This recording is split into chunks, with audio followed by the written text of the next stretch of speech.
Hey, Sleepy Sheepy here. Today we're going to be looking at a level 80 strength build, and this is going to be kind of a vampire cosplay where we're set up to take away people's HP and restore our own in the process. So we're going to be using a couple different weapons here and a couple different talismans. To start, we're going to be using the Cleanrot Knight Sword with Blood Tax. Blood Tax is something that did get boosted in patch 1.07, and I would say it's definitely more viable than it was before. We're also going to be using Lifesteal, which is going to be difficult to use super regularly, but on one-on-one situations, it's going to be pretty strong.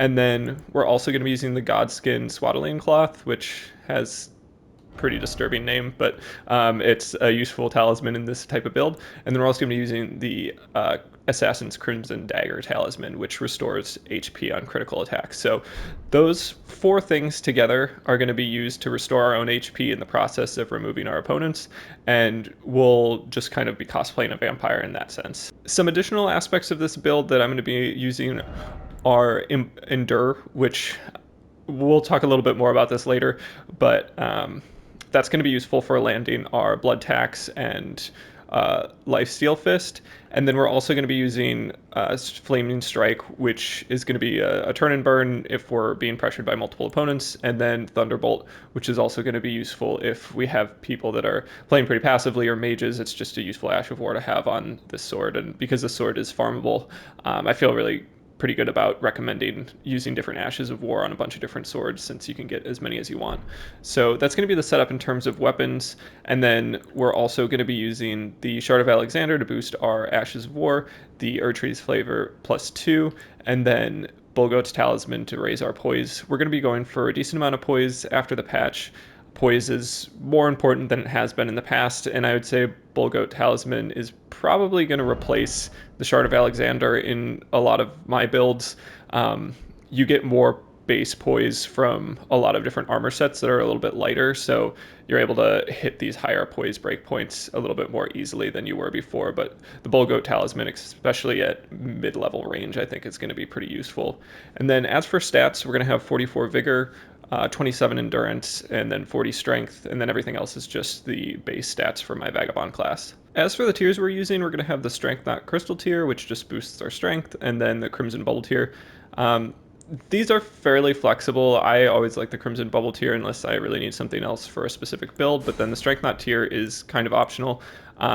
Something like the thorny crack tier might also be good because it's going to make your successive attacks grow stronger, which kind of works with the Swaddling cloth talisman, since you're going to be trying to get successive attacks in that capacity too, and you're also going to be using a dual rapier setup, which is strong for successive attacks. But I found that the tier kind of wears off quickly, and just having a strength not tier is a little bit better for these longer invasions that we're now getting from the patch 1.07. I just wanted to also briefly go over the armor that I'm wearing. I'm going to be using Diallo's Mask, the Tree Sentinel armor, Scaled Gauntlets, and Tree Sentinel Greaves.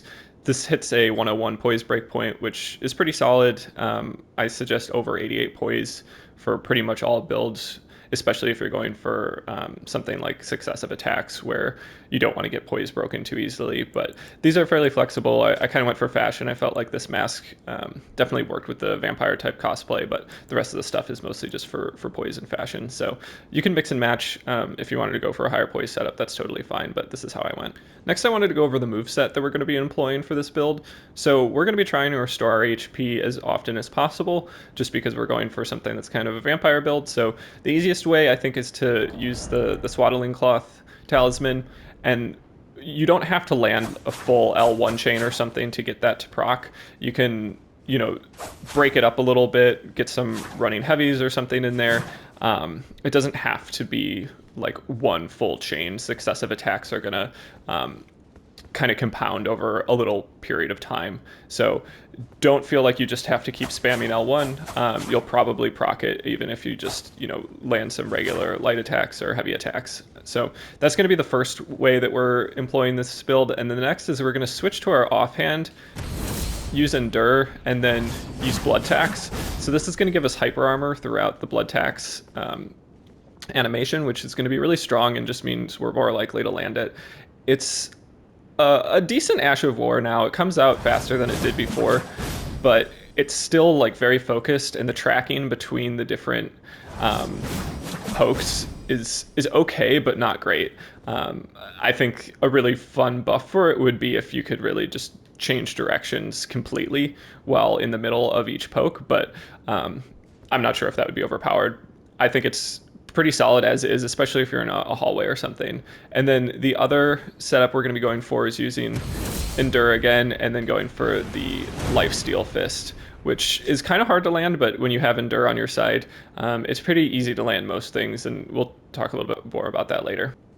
I've done a few build showcases with this dual rapier setup, so I'm not going to go too in-depth about the moveset, but with the poise bonuses that you get after the new patch, using just the one-handed setup is very strong, and then using the two-handed setup is also very strong. The running R1 and R2 are going to be great for poise breaking, and it just comes out so quickly that oftentimes you'll be able to get a second attack to follow it up, or you'll be able to roll catch your opponent just because these have great range. So you'll see me use these throughout the showcase in kind of different ways. I won't always be using the dual setup. I'll switch it off between the two, especially since we're already weapon swapping, just so we can use Endure and then our Ashes of War. Before we jump into the invasions, I just want to address two things. So one, the heavy thrusting sword or thrusting sword setups with Endure are kind of quickly becoming the meta and recognized as being OP.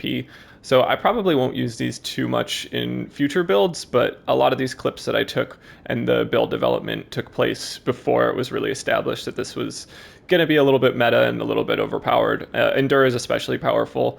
You can be the judge of whether or not I abuse it throughout these clips, but I would say I mostly just tried to give my Ashes of War hyper armor, which, I don't know, is within the context of Endure maybe not the most abusive way to use it, but it is very strong, and I'm not sure if it's going to get the reputation that Bloodhound Step had.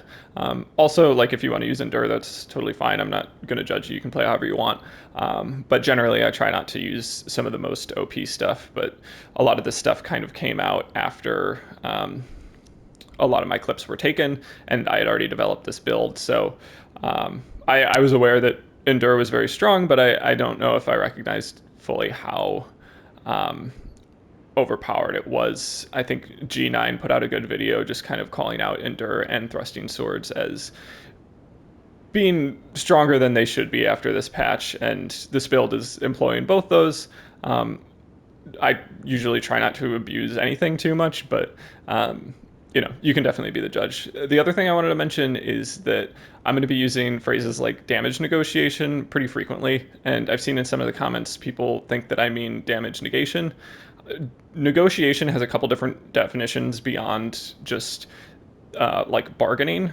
A way to use that word is to imply that you're going to successfully manage something. So I'll be talking about successfully managing damage, which is a broader term than just negating damage. So just wanted to touch on that briefly, since I was seeing a decent amount of comments just saying, hey, I think you mean negation. I'm using negotiation intentionally. There's a couple different definitions for that word, and for the phrasing that I use in my videos, it makes sense to use a broader term like that. If that was kind of pedantic, that's totally fine. You can go ahead and skip on to the invasions, but yeah, let's go ahead and jump into those.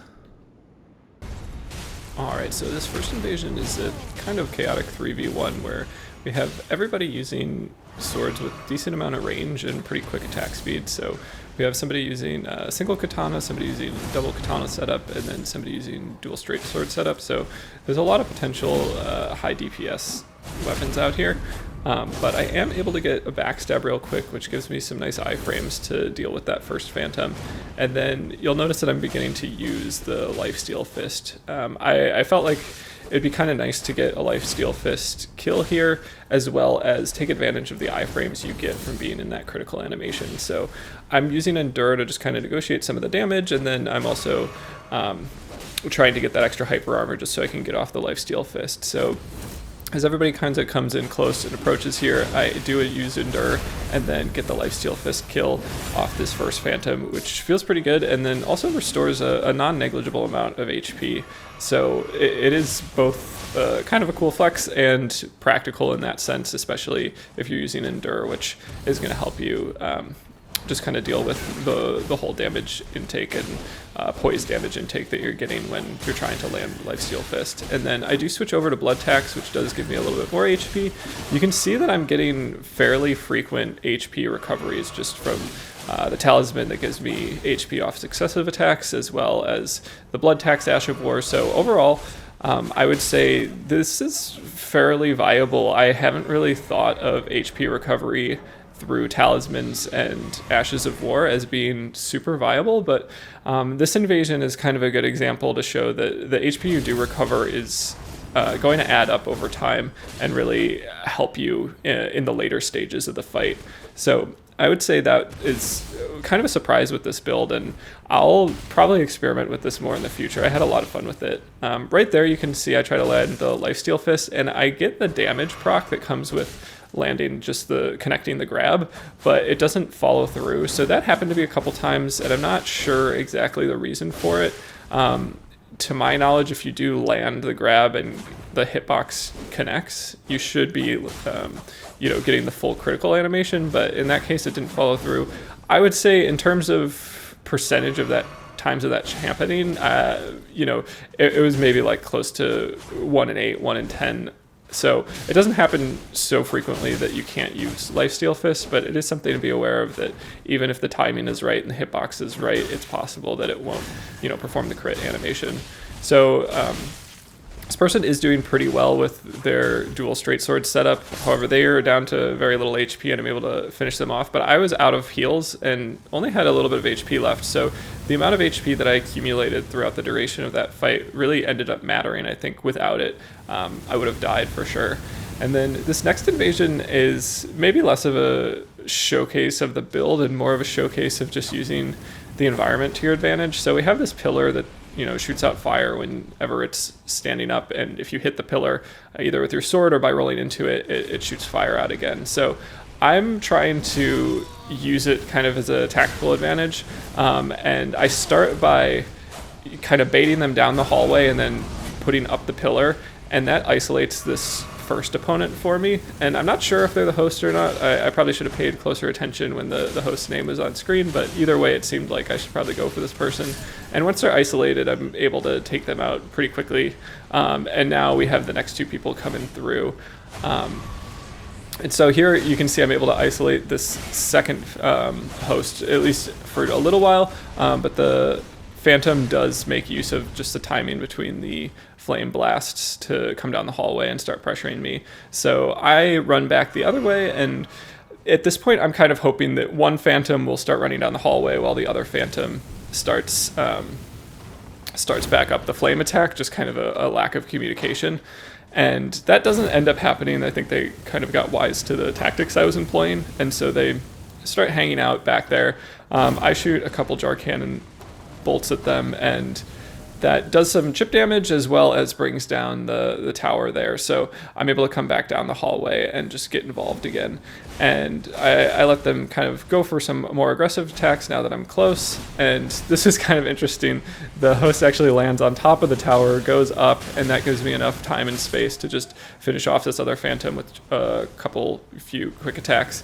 And now it's just a 1v1 situation. I feel like I'm kind of in control of the situation. I successfully use the environment to isolate everybody, and just use the really a quick attack speed that comes with the dual thrusting sword setup to really take advantage of my DPS there. So that's pretty nice. And then you can also see that the host is getting chipped by the tower's damage. And that was another instance right there where the Lifesteal Fist came out, connected, you got the hit, and the damage showed up on the host, but I didn't get the grab. But then I just went for another one right after and got some HP back, and then I went for a blood tax and got a little bit more HP. I was at max HP, so it didn't really matter, but for the instance of a showcase, I feel like landing those types of Ashes of War are pretty important. So the host, I think, is a little bit flustered at this point, kind of panic rolling a bit. I am trying to land the flame attack out of the tower just in that last moment there. I thought that would have been kind of cool, but they managed to use it to their advantage, get a little bit more space and time to heal a bit, and that's pretty cool. Then the host does bump into the tower, and just kind of in a fitting end, they roll into the flame attack and go down. So I like that one a lot. I did land some of the blood tax stuff, but it was mostly just kind of demonstrating how you can use your environment to your advantage, and I kind of had a good time in the process. So here we have a 2v1 that's not too much of a challenge. The first host goes down just from the quick successive attacks of the thrusting swords, and then here I go for endure, which probably wasn't necessary, and then managed to time the Lifesteal Fist appropriately just to get the grab. You can see that it did like 195 damage, which isn't super helpful, but it's all right. And then there you can see I totally won that trade because I had endure to help negate some of the damage, and then I also had blood tax to help recover some damage, or some HP rather. So that was kind of a nice situation there where you can really win out on trades if you endure and then use blood tax, because you're restoring your HP and then endure is preventing you from receiving some damage. So that's pretty cool. I think it's kind of a powerful trade tactic there, because you know that for almost every trade you're going to win it. So I'm not sure where this build is kind of going to fall in terms of popularity, or where this kind of combination of endure and blood tax is going to go, but I found it to be very strong. Also, at one point I did put bleed buildup on my weapons. I found this to be pretty strong. I thought it kind of worked with the vampire cosplay, but I ultimately switched back to the strength option just because I felt like, I don't know, bleed is pretty strong, and I didn't really need to use it, and I think the recovering of HP through the different Ashes of War was enough in line with the vampire cosplay. But if you wanted to put bleed on stuff, that's totally fine. I kept it on my spiked Cestus just because that already had innate bleed buildup, but it's totally up to you how you want to set up this build. I ultimately went the strength route, but being a vampire, it makes sense to use stuff that just inflicts blood loss damage. But yeah, just kind of continuing on here, we have a nice 2v1, and we can kind of see just spacing with the thrusting swords is going to be pretty solid if you're up against two big heavy weapons that have slower attack speed. So I'm able to take down one phantom fairly quickly and restore a decent amount of HP in the process just through the Swaddling Cloth and blood tax Ashes of War. And then here you can see I use endure to get some more blood tax, and the amount of HP we get back is solid. Like, I don't really need it, and that's kind of something that I found to be the case when using this build. Was a lot of the times when I was successful in restoring some of my HP, it was in a situation where I didn't really need it. I was usually outplaying my opponent at that point, or down to a single host, and that's going to be kind of a theme throughout the use of this build, is that you're going to be able to more easily recover HP when you don't necessarily need it. And Ashes of War, like Flaming Strike or Thunderbolt, or just something that you can use as a tactic to depressure the situation, get your really aggressive opponents off your back. Those are going to be more useful when you probably need a little extra health, and they're not going to be doing anything to restore your HP. So that was just something I kind of noticed. But in some cases, you do. I would say the Swaddling Cloth is the most useful in terms of restoring HP when you actually need it, just because if you get a quick L1 chain off, or a quick succession of pokes rather, it's going to be powerful, and you're going to get a little bit back. But it's also worth saying that the Swaddling Cloth is going to restore the least amount of HP compared to the other aspects of your setup, such as the blood tax and the Lifesteal Fist. So that's worth noting. That earlier invasion where I was in a 3v1 and could still land Lifesteal Fist, that was great, because I did need a little bit more HP. I ended up being completely out of heals, and that restored probably enough HP for me to win the fight. But a lot of times you're just not going to see it necessarily helping too much, and because blood tax has such a narrow focus, it's not really like a wide AoE. in 3v1 situations, you're probably going to get punished by multiple opponents if you try to get it off in anything other than a hallway situation. So kind of back to the invasion at hand, we've got some... we have a host and a phantom. I managed to kill one phantom kind of early, just with using Endure and Blood Tax kind of successfully in that case.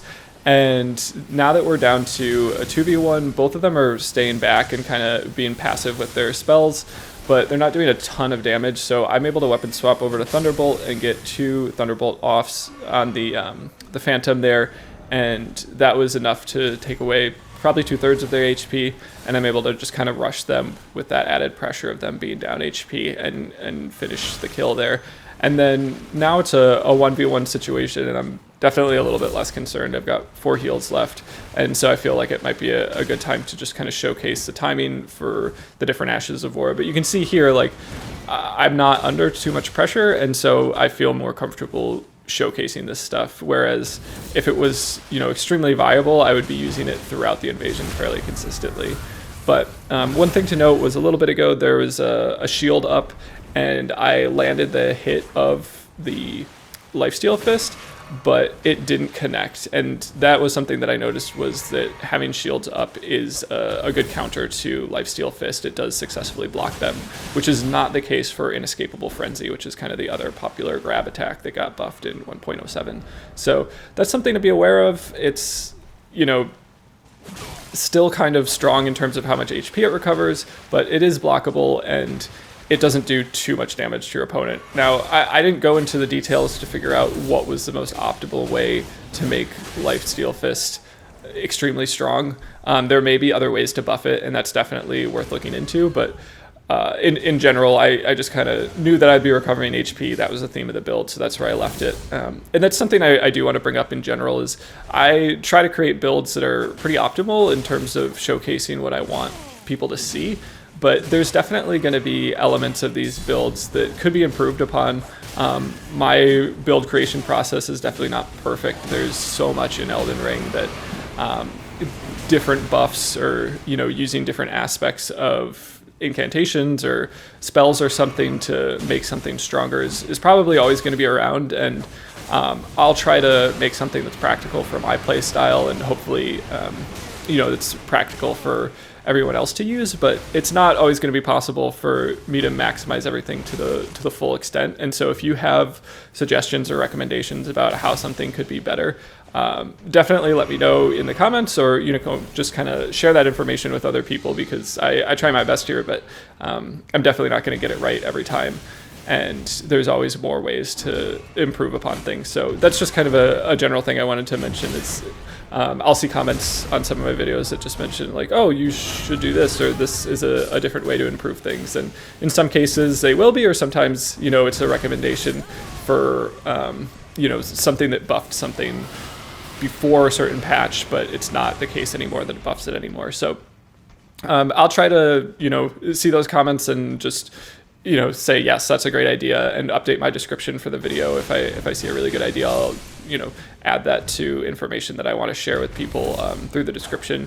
Or I'll say, you know, like, no, this specific talisman no longer buffs this in the way that it used to. So that's just something to be aware of. But yeah, just kind of getting back to the invasions here. This was a 3v1 that was...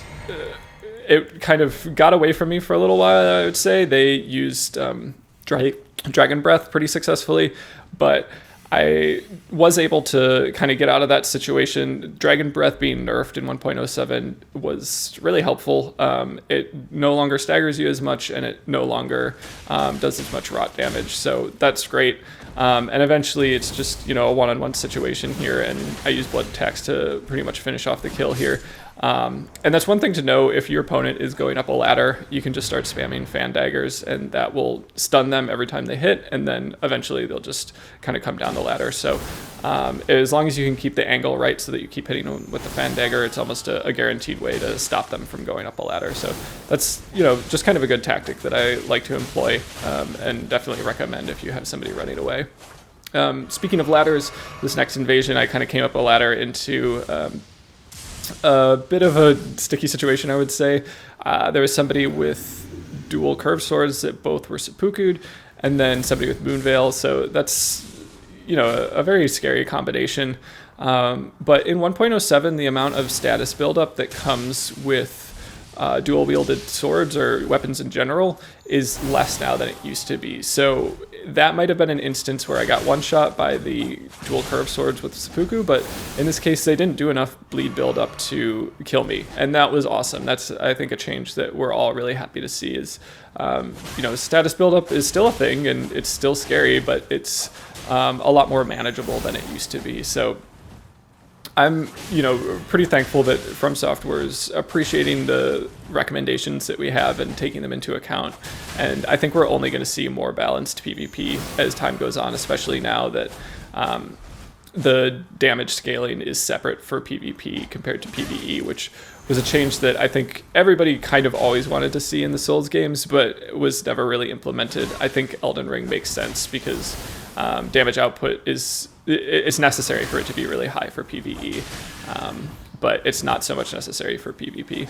So you can see here that I'm getting off a couple chain attacks, and you can also see that I'm recovering health from the Swaddling Cloth gradually. I'm not landing full chain attacks. There's some time in between my attacks that I land and like the next chain that I bring out, but it still builds up. I'm not sure exactly what the timing is for the Swaddling Cloth in terms of how long you have before it's no longer counting as a successive attack, but that felt really good to get that Phantom with the dual curved swords. They started out very much having the advantage when I was coming up the ladder, and they were both there with Moonveil and curved swords, but getting down to just the host was awesome. And then here you can see I land some blood tax attacks, and you can also see that it poise broke my opponent in a way that allowed me to get the entire attack off and ultimately kill them and recover some HP in the process. So that was pretty cool. Definitely a good moment there. Next we have a 3v1 that was kind of interesting. There was a little bit of lag that I was dealing with. I was noticing that my hits were not connecting in the time I was expecting. And you can really see that here on this opponent, where I get out pretty much a full L1 chain and nothing happens, and then 2 seconds later all the damage hits, and they had only like 700 HP. So those moments are kind of funny and also kind of scary. Like, if they were doing more damage throughout that L1 chain, I definitely would have died, since I never was able to poise break them. But ultimately it did enough damage there, and then this next Phantom didn't have too much health, and the host is just left. And they're playing pretty aggressively, so I'm able to kind of take advantage of that. I want to recover some HP and just kind of showcase this a little bit. And that's kind of a good moment there where they have their shield up and I use blood tax. So I get all 4 blood tax attacks off, and I believe that gives me 10% of my health back, which is pretty cool. And they just stand there with their shield up, so it doesn't get poise broken or anything, but it's just kind of some free HP from my FP, which is a nice conversion. And then they do get taken in by the Iron Maiden, which is always kind of funny. I always like to emote if I can for that moment. And then they do kind of mismanage their stamina there and lose their guard, and I'm able to get a crit there, and then the Iron Maiden finishes them off, which it's kind of funny. I think that ended up being a real stage hazard there. And then next we've got a 2v1 with some interesting play. This guy starts out with a full set of armor on, and I believe that's Godfrey's axe, which is pretty strong. And the Ash of War associated with that is something you definitely need to be aware of. And the Phantom there is just kind of spamming some Rot Breath, which is not great, but again, it's not as powerful as it used to be, and I would say it's much more manageable. I hope we see it kind of go away or used less frequently in co-oping in the future, but I don't know. We'll see. It's definitely a useful tool in PvE, so I wouldn't be surprised if people keep it on their build. But I do end up trying to apply some pressure with the Thunderbolt Ash of War, just because this Phantom is playing really passively. But eventually, I think they're rolling it appropriately. I'm not doing a ton of damage with the Thunderbolt, so I switch back to Blood Tax, and I'm just going to try to pressure them a little bit more continuously from close range. And they don't really appreciate the amount of pressure that I'm going to apply and kind of stand still while they use an FP flask. And I'm definitely getting some more pressure from the Godfrey Axe, but it's not going to stagger me for long enough to completely, cover their Phantom. And eventually I am able to kind of chase them down there. And they really just weren't taking advantages of the small windows of opportunity to heal there, or they were out of health, and the host was not doing enough to kind of pull my attention away from the Phantom. So that ended up working out okay, and we were able to kind of chase them down with the dual thrusting swords. And then here they're going for their Ash of War. I'm trying not to get baited in. I'm really hoping for a trade at this point, so I'm using Endure and switching up my setup here a little bit, and I'm just going to wait for them to jump attack me like right there, and then Endure through that and get the full Lifesteal Fist. So that definitely was kind of the approach that I was going for, and in 1-1 situations, Endure is basically just a free opportunity to do whatever you want. I think we're going to see more grab attacks regularly, and my recommendation is if you see Endure, like, your best bet is to probably run away until it wears off, because whatever the person using Endure has planned is probably going to be stronger than whatever attack you're going to do. You can endure through like Giant Hunt, you can endure through huge, massively damaging Ashes of War that, probably should stance break you and probably should do more damage, but in the context of the new Endure that we have, they're pretty much just not something you need to worry about. So generally I think we're going to see co-opers realize that Phantoms, or Invaders rather, are using Endure really successfully. It's going to be talked about a lot more, I think, in the future, and we're going to see Phantoms and co-opers and whatnot just use it a lot. I hope we don't just see everybody using Endure all the time and just Poise becomes like a negligible thing where it's who has the most FP to just continuously use Endure. But I think I'm going to, in the future, try to use it a little bit less, or just use it, for very particular situations. And Lifesteal Fist doesn't feel like a straight up abuse of it, but using it for blood tax, I mean, I don't know how much hyper armor you should have for that, but it's kind of ridiculous to just have a moment where you can outtrade anything, especially if you're going to be recovering HP. So that's kind of some more of my thoughts on it. We'll see if From Software addresses this, and I just think that it's kind of going the way of Bloodhound Step, where when Bloodhound Step was shown originally, everybody was like, oh man, check this out, this is extremely strong, it's like Quickstep but better, and then it got old very quickly for everybody. And I think just people that approach this game with like I want it to be as balanced as possible approach, like, they definitely used it a little bit less, or not at all. I don't think I have any builds that I recommended that use Bloodhound Step, and I pretty much don't use it too much for any other situations than just like, trying it out, or I might use it in PvE or something. But I don't know. You don't need to handicap yourself if you don't want to. Like, do whatever helps you win. But if I'm going to be recommending builds, I try to use stuff that's just kind of more interesting and more fun. So that's generally my approach, and it's not a statement on what you should do so much as just like how I like to approach the game. I have probably a lot more hours playing PvP than most of the people that I'm invading, and using stuff that is borderline broken isn't really necessary, I think, and doesn't really showcase my skills in the ways that I'd like to. So that's kind of how I feel about it, and it's totally up to you, but that's just kind of my approach. That pretty much covers everything that I wanted to say about this build and how it's used. I would love to see HP recovery to become like pretty popular.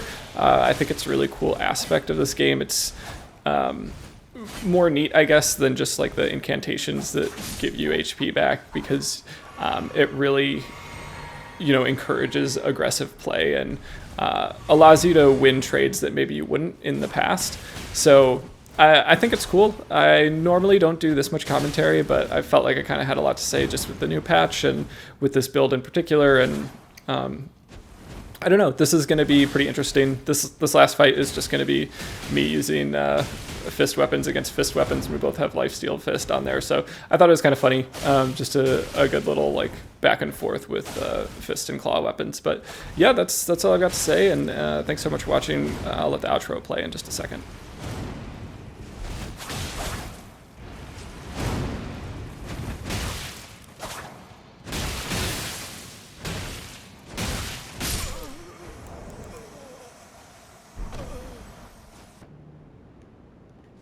If you made it this far, I just wanted to say thanks so much for watching. I really appreciate everybody watching, subscribing, adding to watch time, that type of thing. I've seen a lot of new people coming to the channel recently, and that's really awesome.